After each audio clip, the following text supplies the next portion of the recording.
Bonjour à toutes et à tous, et bienvenue sur ma chaîne.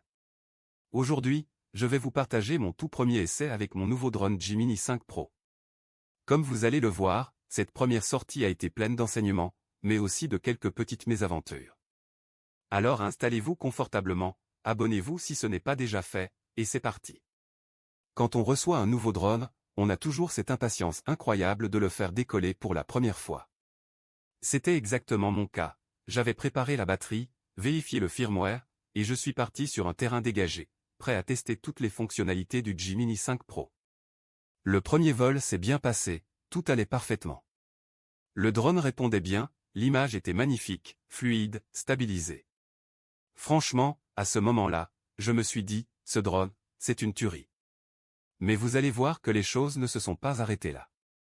Premier test en mode Active Track. J'ai voulu tester le fameux Active Track, en particulier en mode cinéma. L'idée est simple, le drone vous suit automatiquement, que ce soit en marche, en vélo, ou même en voiture. Et là, premier moment de tension. Alors que le drone me suivait latéralement, il a failli percuter un arbre. Par chance, j'ai réussi à reprendre le contrôle juste à temps. Ouf!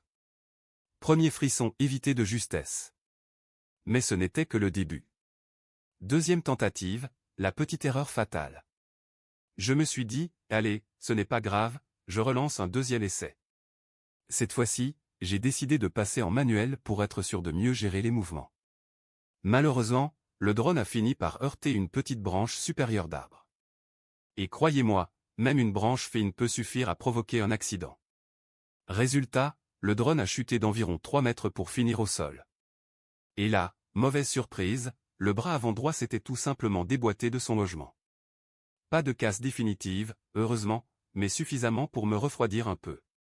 Ce que j'ai appris de cette expérience. Cette première sortie m'a rappelé une règle d'or, ne jamais faire une confiance aveugle au capteur et au radar du drone, surtout lorsqu'il s'agit de branches fines ou d'éléments difficiles à détecter. Le Gemini 5 Pro est un bijou de technologie, mais il reste limité dans certaines conditions.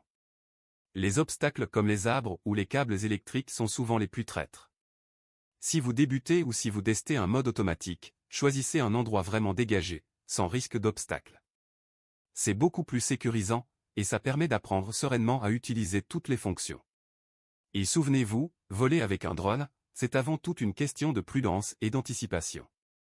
Apprenez de mes erreurs, évitez les branches, et surtout profitez du plaisir de voir le monde sous un autre angle. On se retrouve très bientôt pour une prochaine vidéo test, et d'ici là, bon vol à tous.